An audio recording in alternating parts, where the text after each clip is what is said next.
I hope you're having a great day.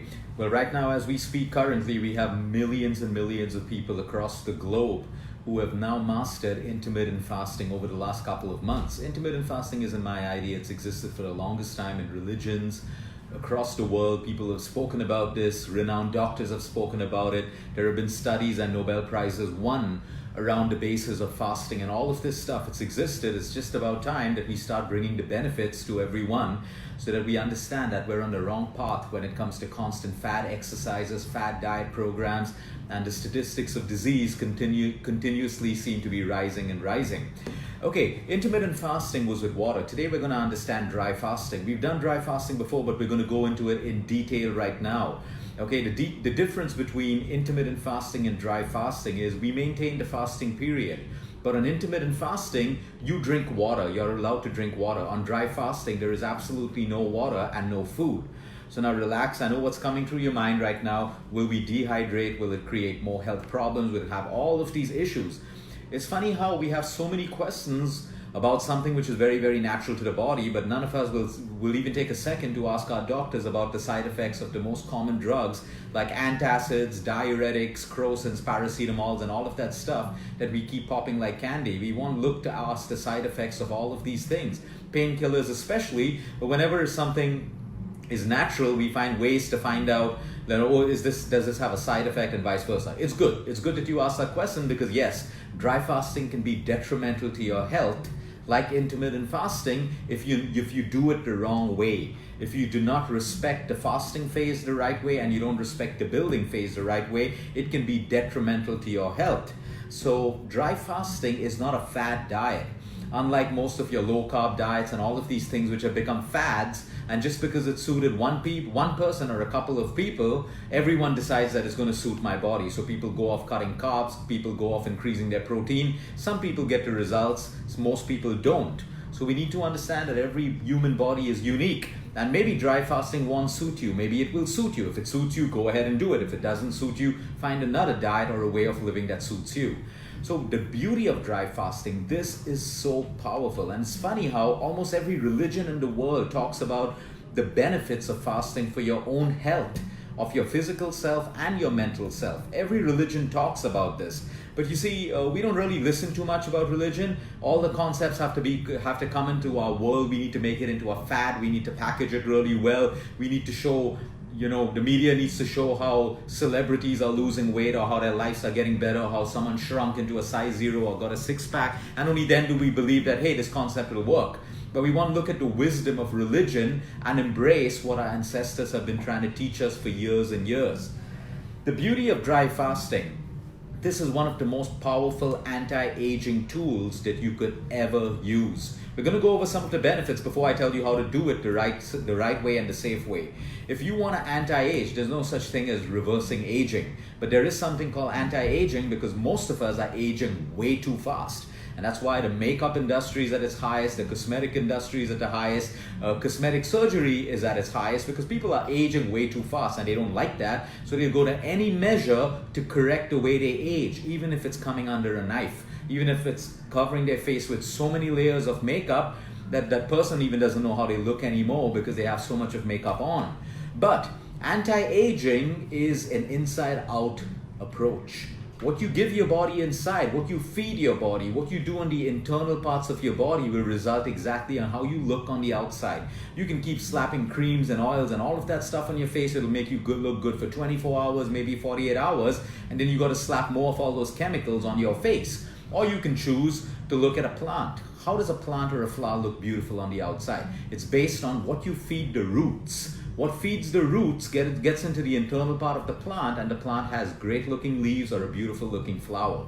The same thing with the human body. What we feed ourselves, how we nourish trillions of cells in the human body, how much of rest and recovery we give our body at night in terms of sleep, how much of blood circulation we create through our movement and through our exercise, and how low we can keep those stress levels from affecting our body is what goes into your anti-aging formula. Dry fasting is one of the most powerful anti-aging tools you can ever use, because it has been proven in science and medicine that calorie restriction the right way will help you prolong your life. It will help you anti-age you. Second, detoxification. The best detoxification happens when you fast, because your body knows what to do. Your body has the intelligence to basically incinerate and flush out what is not required by the human body. But when we try to put ourselves through all our own fancy man-made detoxifications, I'm not saying they're bad, they help to some extent. But when you really fast, your body has that innate intelligence to get rid of what it really doesn't need and to keep what it really requires. Dry fasting has the ability to self-generate and self-rejuvenate your cells. You see, a lot of us carry a lot of sick cells and a lot of toxic cells. When you dry fast, you go through a process of autolysis. Autolysis is the body's ability to basically sacrifice sick and dying cells for its survival. So through fasting, you can basically push out very sick cells and dying cells from your body. When you do this, you create more cell space between your healthy cells, allowing the generation of stem cells. Now, stem cells are extremely important for our immune system, for our recovery, for our growth, for everything in the human body. And that's why stem cell treatment has become a huge $1 trillion industry today, for all the right reasons, to treat burn victims, to treat cancers, to treat brain patients, neurological disorders, skin disorders, and all of that stuff. Stem cells, where do stem cells come from? Our own body has the ability to generate stem cells. So the success of stem cell treatment, again, you need to look at your own human body. We have the ability to produce stem cells. We produce most of our stem cells when we're younger, when we're infants, when we're children, when we're teenagers. As we grow, we deplete the amount of stem cells that we can produce. But the more stem cells that you allow your body to produce, the healthier your immune system is going to be. And everything depends on a healthy immune system in your body. So fasting has the ability for you to do that. Your immune function we spoke about. Inflammation. This is beautiful how dry fasting, intermittent fasting activates the anti-inflammatory mechanism in the human body. Most of the problems that we suffer from today is inflammation related.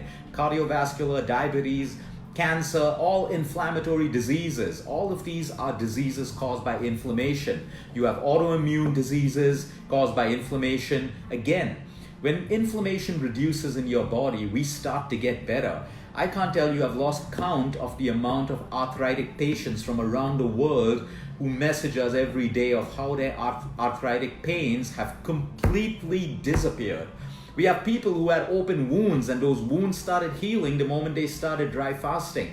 We've had people whose back and spinal pains have completely disappeared.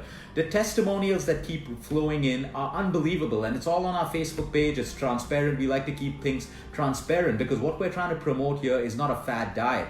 What we're trying to teach you is something which is inexpensive and free. You don't have to spend $1, a rupee, a yen, or whatever that currency is to do this. It only requires you a little bit of effort, discipline, and a lot of common sense. A lot of common sense to do this.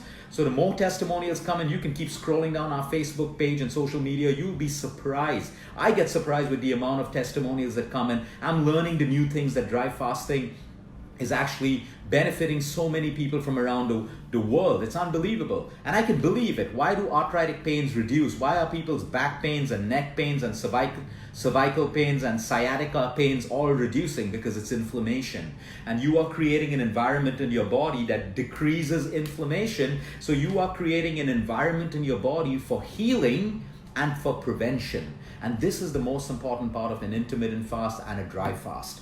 There are so many people who are making dry fasting and intermittent fasting a fad. Some of them say, oh, you need to do 16 hours. Some people say you need to do 18 hours. Some people say you need to do in 20 hours. But let me tell you, if you can do a minimum of 12 hours, there is magic happening in your body. You see, there's no doctor or no nutrition or no scientist who can tell you how many hours your body needs to fast. For some people, they need 18 hours and 16 hours. Some people need 12 hours. Some people are so clean that a minimum of 12 hours is beautiful for their bodies. Some people are toxic, have a lot of weight to lose, so their bodies need more fasting periods to bring that magic through. So do not attach a number. If you can do a minimum of 12 hours and a maximum as per your body and listen to your body, that's great for you. Some people may do just 8 hours. The next day they'll do the 9th hour, then the 10th, 11, 12. One day at a time, you can build up to 12, 13, 14, 15, 16 hours.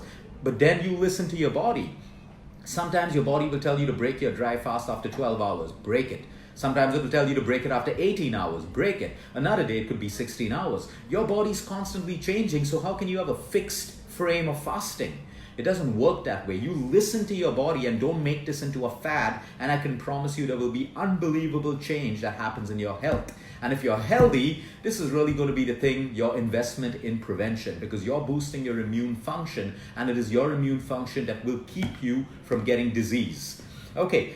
Dry fasting also forces the body to obtain water from cells. Then that's how edema starts reducing. That's how tumor sizes start reducing. That's how inflammation starts reducing automatically. So you see, your body is so intelligent. We human beings think we're smarter than the human body. We think we need to tell our body what to do at the right time. Your body always knows what to do at the right time, and it keeps telling us in the form of symptoms. You're tired, it makes you feel fatigued. You have a headache constantly, it's trying to tell you you're constipated, or you're too stressed, or you have lack of sleep or lack of water in your body. Your body's symptoms are the body doing the right thing at the right time every single day.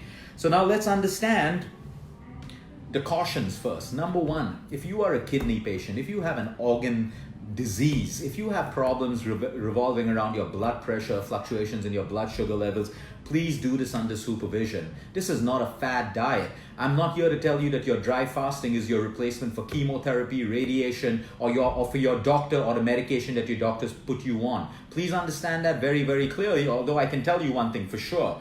When you master this, there's a huge chance that you will one day be able to get off your medications that you've been on for a lifetime in a safe way, keeping your doctor in the loop. We have people with cancer. We have people with going through radiation, people with terminally ill diseases, where dry fasting and intermittent fasting done in a supervised manner has brought on the most fantastic results to these patients. When I say a supervised manner, of course, if you're losing weight, of course, if you have fluctuations, you want to make sure that you have a medical professional who can monitor your blood pressure, monitor your blood sugar levels, all of your levels and your vitals if you are doing this fast. Everyone else do it in an informed way, and it will not harm you. Be careful of dehydration. A lot of people do dry fasting, but then they forget to drink water in the building phase. So their overall water intake is very, very less, and they go into dehydration. If you go into dehydration, your dry fasting will become detrimental to you. So please understand, if you're fasting, it comes along with a lot of responsibility that you need to take. You can't say, oh, I forgot to drink water. Oh, I'm not thirsty, so I'm not going to drink water.